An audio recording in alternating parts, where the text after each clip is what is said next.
Assalamualaikum warahmatullahi wabarakatuh. We have chosen Grandeur Chocolate as our company. This is the remake video on how we conduct the interview.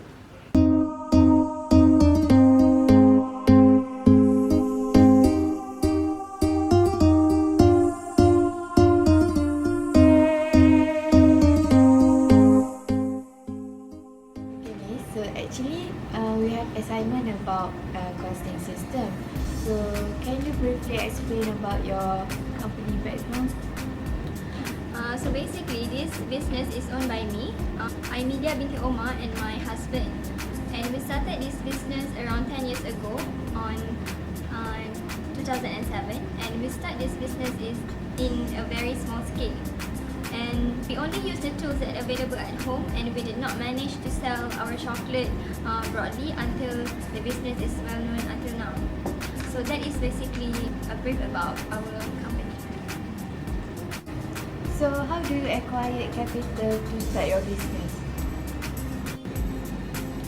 So we started this capital only with RM100 ringgit, and that 100 ringgit can cover all the costs last time when our business still small.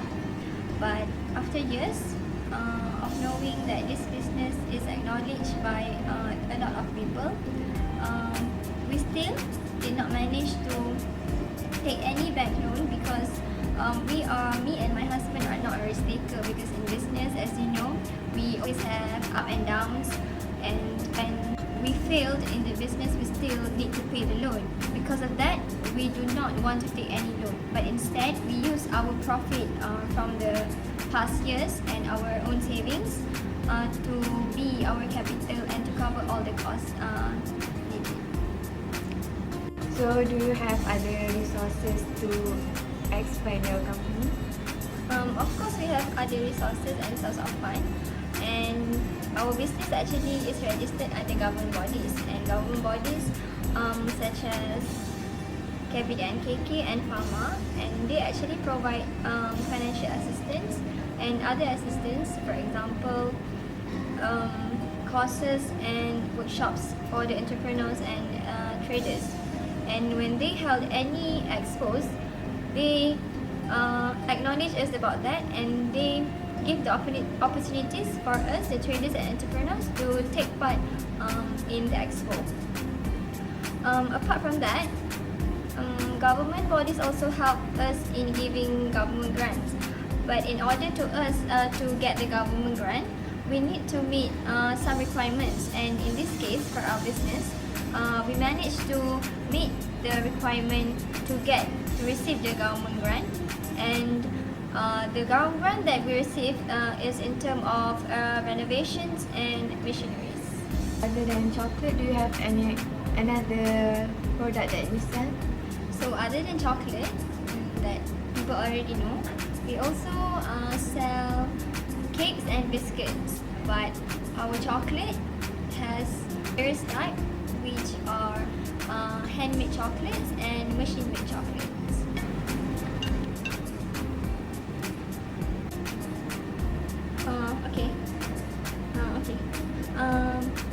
Sorry, I cannot entertain you for now. I will call my assistant to answer more questions that you want to ask.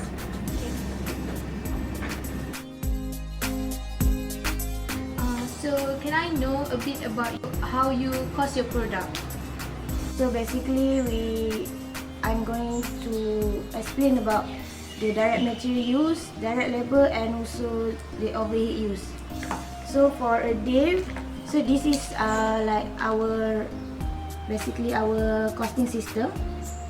So in a day, we managed to produce 555 units, like tiramisu, durian, milk chocolate, and also chocolate bar with almond, which require 8 hours to produce a total of 555 units of chocolate, which with 45 grams per unit of chocolate, and in total of 25 kg of 555 units.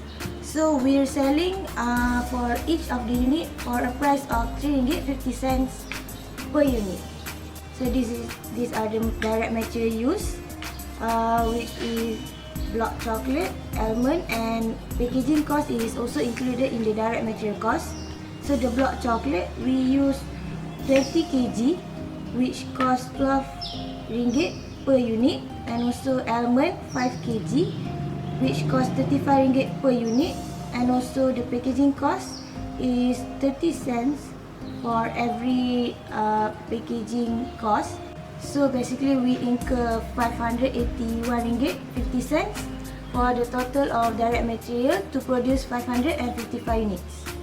So for the wages, we allocate 150 ringgit to produce 555 units, which use 8 hours per day. Okay, so next, these are the overhead used for our company, such as utilities, 30 ringgit, delivery expense, 10 ringgit, rental, 130 ringgit, and the loan we acquire is 50 ringgit, and the manufacturing cost in total of this of the above I said is 581 ringgit 50 cents. So these are the overhead used, with utilities 30 ringgit, rental 130 ringgit, delivery expense for 10 ringgit, loan for 50 ringgit, and the total cost of direct material is 581 ringgit 50 cents, which in total of the production cost of direct material, wages, and overhead of 951 ringgit and 50 cents. So for the loan, 50 ringgit is just an assumption how we allocate our loan to a product cost. But as you know, we did not acquire any loan yet. So we assume that we will incur 5% from the production cost, which is 47 ringgit 60 cents for the wasted cost. Overall, after we deduct the wasted cost from the production cost, so we incur 999 ringgit and 10 cents a day to produce 555 units of chocolate. So can I know what actually the costing system that you use for your company?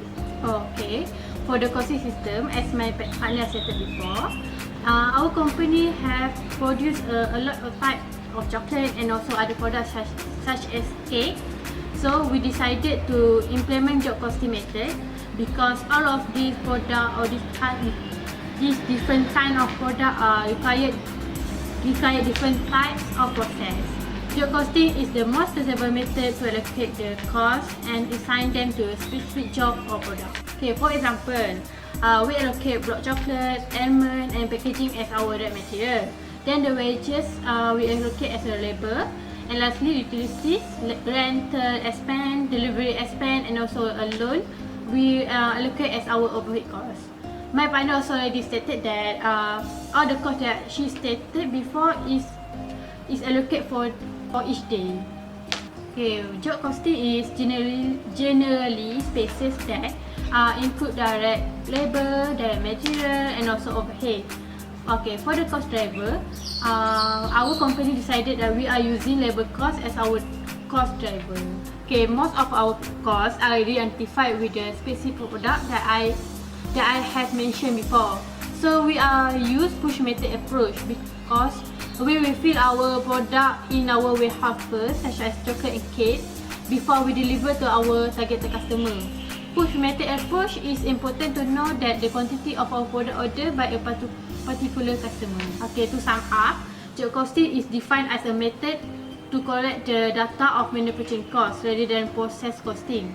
Thus, by using a job costing, it is easier for us to track the cost of each job accurately and more relevant to the operation of our business.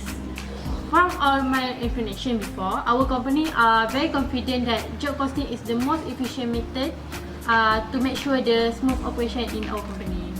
So from what I have seen, I think that you are choosing actual costing in calculating your manufacturing overhead as well as for direct material and also direct labor.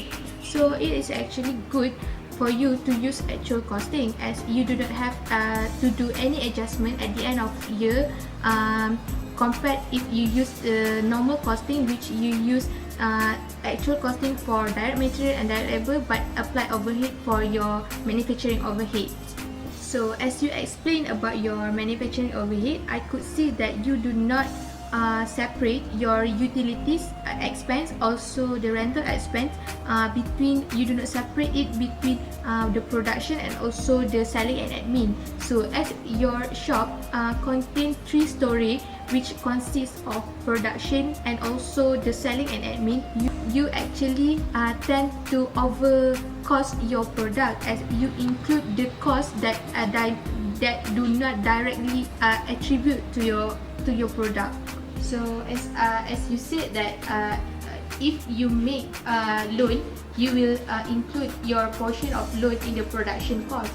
So this actually tend to overstate your costing, and indirectly will increase your sale price.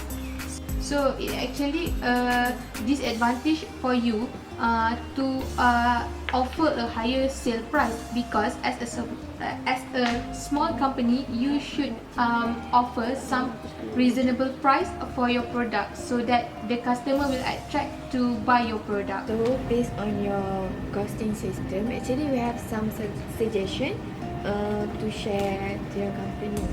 First, we want to suggest your company to use process costing instead of job costing. So basically, process costing is a product costing system that accumulate cost according to processes or departments.